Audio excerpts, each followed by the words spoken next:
Shalom, Bapak-bapak, Ibu-ibu, semua saudara-saudari, dan semua anak-anak yang kami kasihi di dalam nama Tuhan Yesus. Mari kita berdoa. Bapa kami yang di sorga, terima kasih buat segala berkat rohani di dalam sorga yang kami terima di dalam anak-Mu Tuhan kami, Yesus Kristus.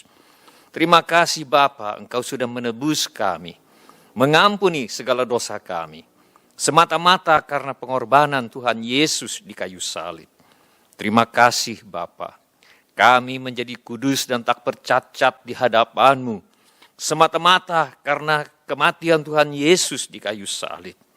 Terima kasih Bapa, kami menjadi kepuji-pujian bagi kemuliaan nama-Mu, semata-mata karena pengorbanan Tuhan Yesus di kayu salib. Terima kasih Bapa, Engkau sudah memeteraikan kami dengan Roh Kudus.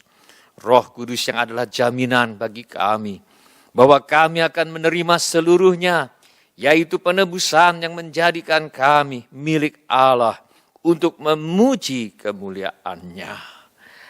Terima kasih ya Bapa, buat kasih setia-Mu kepada kami. Semua orang yang memerlukan Tuhan Yesus, angkatlah tangan saudara sekarang ini. Bapa kami yang di sorga, kami membawa segala keperluan anak-anak-Mu kepadamu.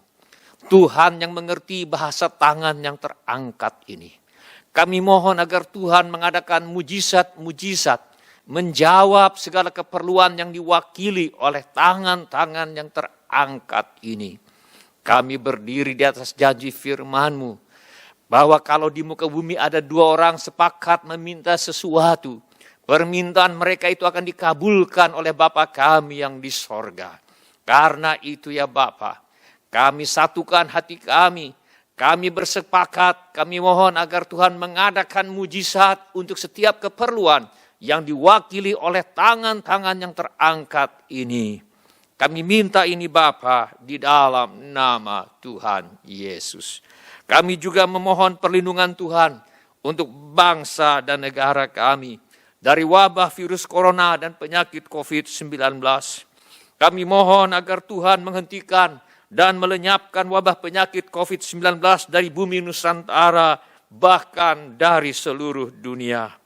Kami mohonkan perlindungan Tuhan bagi semua anak-anak Tuhan dan bagi gereja Tuhan, agar terhindar dari penyakit COVID-19. Kami mohonkan hikmat Tuhan bagi pemimpin-pemimpin bangsa ini untuk mengambil keputusan yang tepat dalam mengatasi bencana nasional non-alam COVID-19. Kami mohon kiranya Tuhan mengerjakan kesehatian di dalam hati setiap orang Indonesia agar bersedia mematuhi himbauan dan arahan pemerintah dalam menanggulangi wabah penyakit COVID-19 ini. Kami mohon agar Tuhan Yesus sebagai Raja Damai memberikan damai sejahtera di seluruh Indonesia. Kami mohon agar mereka yang sakit mendapatkan pertolongan yang mereka perlukan. Kami mohon agar orang-orang yang terjangkit penyakit COVID-19 tidak mati, tetapi hidup dan menceritakan perbuatan-perbuatan Tuhan. Kami mohonkan perlindungan Tuhan bagi dokter-dokter, perawat-perawat, dan semua mereka yang sedang berjuang menolong dan merawat mereka yang sakit, agar mereka terhindar dari bahaya dan malapetaka, dan diberi hikmat dan kekuatan dan kesehatan supranatural dari Tuhan untuk menolong mereka yang membutuhkan pertolongan. Kami juga berdoa untuk semua orang miskin, anak yatim piatu, para janda, duda, dan semua orang-orang yang susah yang lainnya.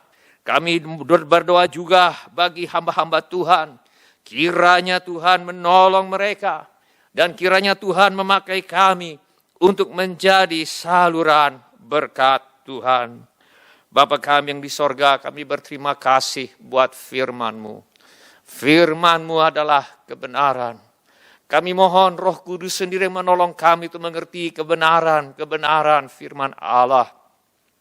Tolong kami ya Bapa untuk menjadi pelaku-pelaku firman dan bukan hanya pendengar belaka. Segala pekerjaan iblis yang mencoba merampas firman Tuhan dari hati kami, aku tengking dalam nama Tuhan Yesus. Teguhkan Bapa firman-Mu dengan tanda ajaib, tanda mujizat, tanda heran yang menyertainya. Sebab di dalam nama Tuhan Yesus kami sudah berdoa. Amin. Sebelum kita mendengarkan firman Allah, mari kita periksa handphone kita sekali lagi. Dan mari kita pastikan bunyi handphone kita sudah dimatikan. Hari ini saya mengajak kita untuk merenungkan kembali nasihat firman Allah mengenai 3 langkah untuk mengatasi kesesakan. Hari ini kita akan merenungkan firman Allah mengenai 3 langkah untuk mengatasi kesesakan. Mari kita buka Alkitab kita kepada 1 Tesalonika pasal 5 ayat 16, 17, dan 18. Mari kita buka Alkitab kita kepada kitab 1 Tesalonika pasal 5 ayat 16, 17, dan 18. Saya akan bacakan bagi saudara-saudara. Firman Allah berbunyi, bersukacitalah senantiasa, tetaplah berdoa, mengucap syukurlah dalam segala hal. Sebab itulah yang dikehendaki Allah di dalam Kristus Yesus bagi kamu. Ayat-ayat ini memberitahu kita mengenai 3 hal yang harus kita lakukan dalam menyikapi kesesakan dan penderitaan. Yang pertama, firman Allah memerintahkan supaya kita bersukacita senantiasa. Firman Allah berkata, bersukacitalah senantiasa. Bersukacita atau tidak bersukacita adalah pilihan kita masing-masing. Bila berhadapan dengan penderitaan atau kesesakan, kita dapat memilih untuk menjadi stres, khawatir, tertekan, atau cemas. Atau kita dapat memilih untuk tetap mempercayai Tuhan. Dan mempercayakan segala perkara kepada Tuhan. Dan memilih untuk tetap bersukacita senantiasa sesuai firman Allah. Bersukacitalah senantiasa. Kata bersukacita dalam ayat ini adalah dalam bentuk kalimat perintah masa kini.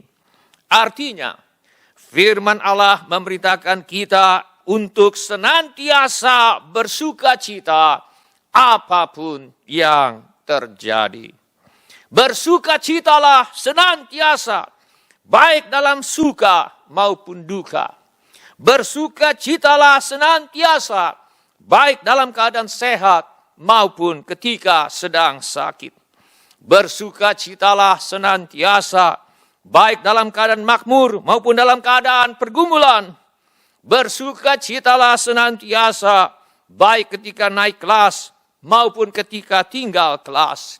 Bersukacitalah senantiasa, baik ketika diterima bekerja maupun ketika ditolak dan masih harus mencari pekerjaan yang lain.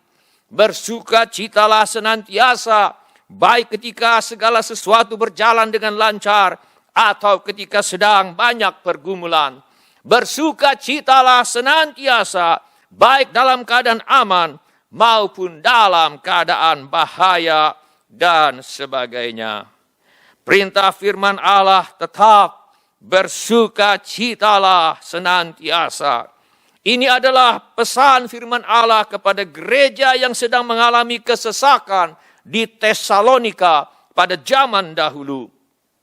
Ini juga menjadi pesan Tuhan untuk semua anak-anaknya yang sedang menderita. Mengapa? Sebab firman Allah berkata dalam Amsal pasal 17 ayat yang ke-22, hati yang gembira adalah obat yang manjur. Cemas, khawatir, berkeluh kesah, bersungut-sungut tidak akan menyelesaikan masalah. Tetapi memutuskan untuk bersukacita senantiasa memungkinkan kuasa Allah untuk bekerja dalam hidup kita. Bagaimana hal ini dapat terjadi? Bagaimana kita dapat tetap bersuka cita sementara sedang berada dalam bahaya atau sedang banyak pergumulan? Dengan kekuatan kita sendiri, kita tidak akan mampu bersuka cita senantiasa. Tetapi Tuhan Yesus sudah menjanjikan seorang penolong agar kita bisa bersuka cita senantiasa. Penolong itu adalah Roh Kudus. Tuhan Yesus berkata di dalam Injil Yohanes pasal 14 ayat 16 dan ayat yang ke-17, Aku akan minta kepada Bapa dan Ia akan memberikan kepadamu seorang penolong yang lain supaya Ia menyertai kamu selama-lamanya, yaitu Roh kebenaran.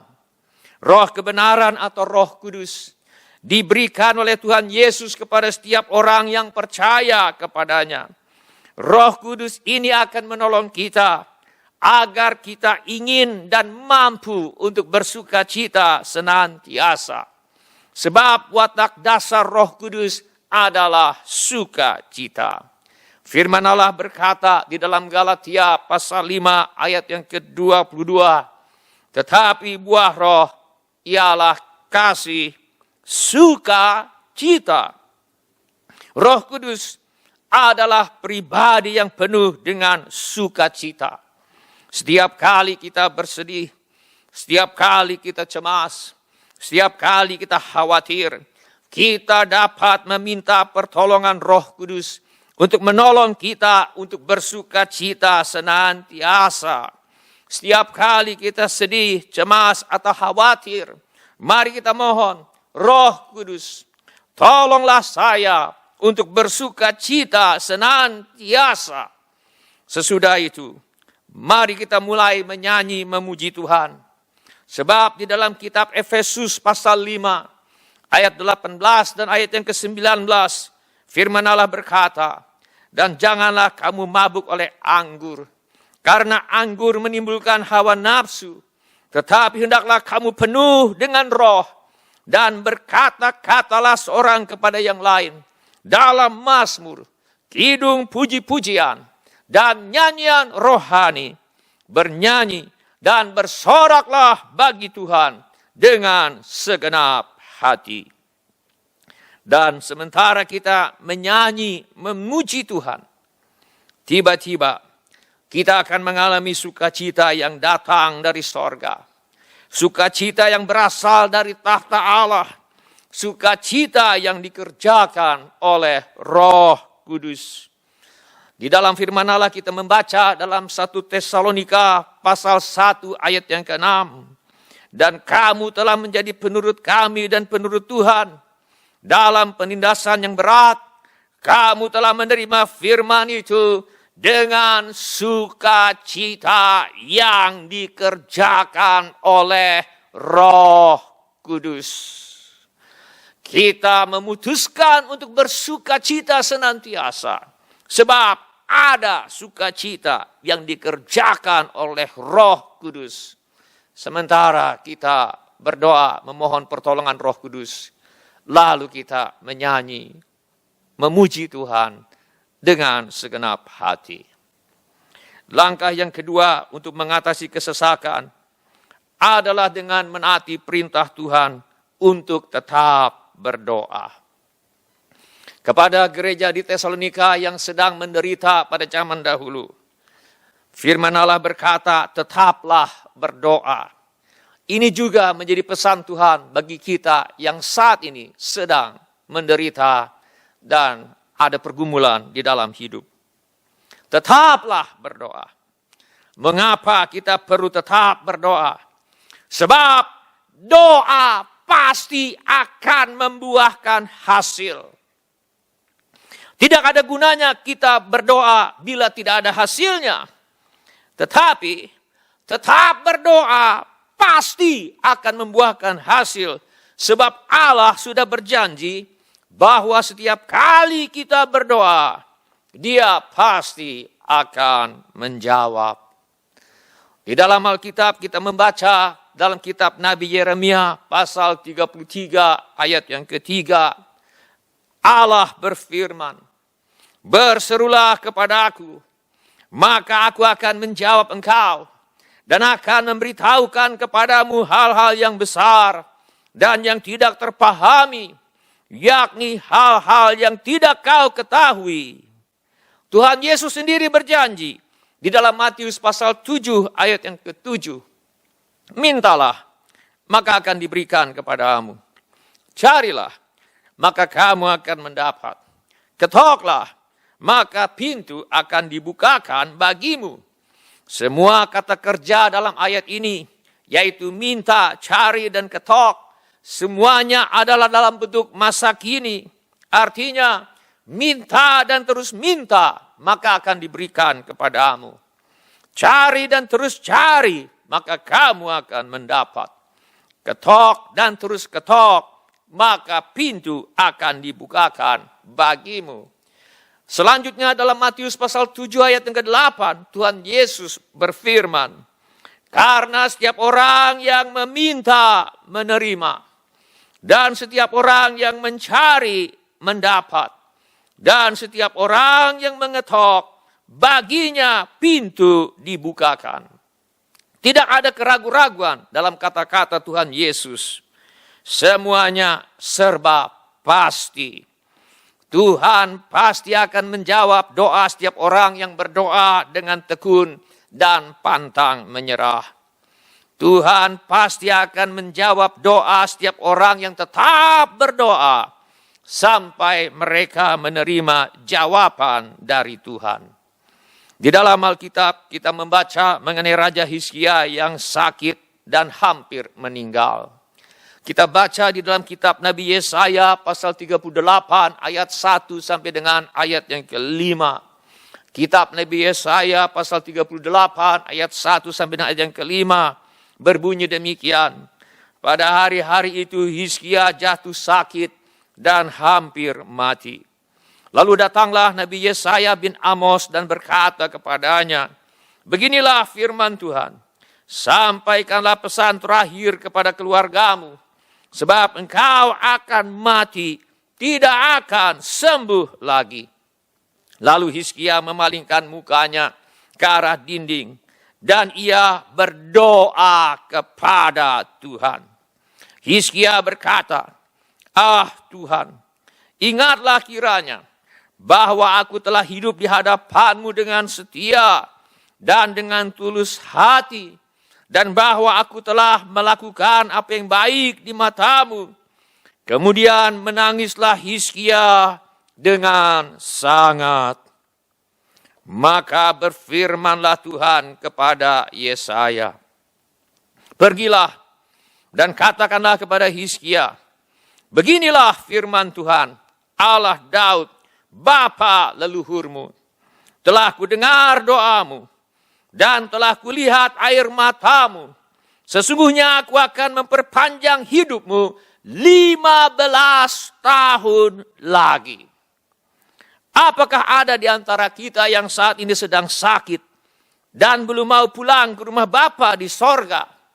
Mungkin karena anak-anakmu masih kecil atau karena ada alasan lainnya. Mintalah agar Tuhan menyembuhkan engkau. Mintalah agar Tuhan memperpanjang umurmu. Tuhan pasti akan mengabulkan permohonanmu, seperti Dia telah mengabulkan permohonan Raja Hizkia. Sebab Tuhan tidak membedakan orang. Tuhan tidak punya anak emas. Dia mengasihi semua orang. Langkah kedua untuk mengatasi kesesakan adalah tetaplah berdoa. Dan sekarang langkah ketiga untuk mengatasi kesesakan adalah dengan menaati perintah Tuhan untuk mengucap syukur dalam segala hal. Di dalam firman Allah yang tercatat di 1 Tesalonika pasal 5 ayat 18, kita membaca, mengucap syukurlah dalam segala hal. Sebab itulah yang dikehendaki Allah di dalam Kristus Yesus bagi kamu. Sama seperti dengan perintah untuk bersukacita senantiasa. Di sini kita diperintahkan untuk mengucap syukur dalam segala hal. Kita diperintahkan oleh firman Allah untuk mengucap syukur dalam segala hal, baik dalam suka maupun duka. Mengucap syukurlah dalam segala hal, baik dalam keadaan sehat maupun ketika sedang sakit. Mengucap syukurlah dalam segala hal, baik dalam keadaan makmur maupun dalam keadaan pergumulan. Mengucap syukurlah dalam segala hal, baik ketika naik kelas maupun ketika tinggal kelas. Mengucap syukurlah dalam segala hal, baik ketika diterima bekerja maupun ketika ditolak dan masih harus mencari pekerjaan yang lain. Mengucap syukurlah dalam segala hal, baik ketika segala sesuatu berjalan dengan lancar atau ketika sedang banyak pergumulan. Mengucap syukurlah dalam segala hal, baik dalam keadaan aman maupun dalam keadaan bahaya dan sebagainya. Sebab mengucap syukur dalam segala hal merupakan kehendak Allah bagi setiap orang yang percaya kepadanya. Firman Allah berkata, mengucap syukurlah dalam segala hal, sebab itulah yang dikehendaki Allah di dalam Kristus Yesus bagi kamu. Mungkin ada yang bertanya, apakah saya diminta untuk mengucap syukur ketika uang saya dicuri orang? Saudara-saudara, kita tidak mengucap syukur karena uang kita dicuri orang. Tetapi, dalam keadaan uang dicuri orang, kita tetap mengucap syukur di dalam Kristus Yesus. Firman Allah mengatakan, mengucap syukurlah dalam segala hal, sebab itulah yang dikehendaki Allah di dalam Kristus Yesus bagi kamu. Kata kuncinya adalah di dalam Kristus Yesus. Sebab di dalam Kristus Yesus, apabila kita tetap mengucap syukur, akan ada jawaban, akan ada jalan keluar bagi setiap kesesakan dan pergumulan hidup kita. Mengucap syukur dalam segala hal membuka pintu bagi kita untuk mengalami penggenapan janji Allah, seperti dikatakan di dalam surat Roma pasal 8 ayat yang ke-28. Roma pasal 8 ayat yang ke-28 yang berbunyi demikian. Kita tahu sekarang bahwa Allah turut bekerja dalam segala sesuatu untuk mendatangkan kebaikan bagi mereka yang mengasihi Dia, yaitu bagi mereka yang terpanggil sesuai dengan rencana Allah. Mari kita perhatikan ayat ini dengan baik-baik. Pertama-tama saya ingin saudara memperhatikan kata segala sesuatu. Allah turut bekerja dalam segala sesuatu, baik yang positif maupun yang negatif. Allah turut bekerja dalam segala sesuatu, baik yang menyenangkan maupun yang menyakitkan, untuk mendatangkan kebaikan bagi siapa? Bagi mereka yang mengasihi Dia. Jadi yang penting bukan apa yang terjadi pada kita. Yang penting bukan apa yang terjadi pada kita positif atau negatif, menyenangkan atau menyakitkan. Yang penting adalah apakah saya adalah orang yang mengasihi Tuhan. Bila kita adalah orang yang mengasihi Tuhan, maka Tuhan berjanji, Allah turut bekerja dalam segala sesuatu untuk mendatangkan kebaikan bagi mereka yang mengasihi Dia. Oleh karena itu, tanggapan kita yang semestinya terhadap kesesakan dan pergumulan hidup adalah mengucap syukurlah dalam segala hal. Sebab itulah yang dikehendaki Allah di dalam Kristus Yesus bagi kamu. Saudara-saudara, mari kita simpulkan firman Allah hari ini.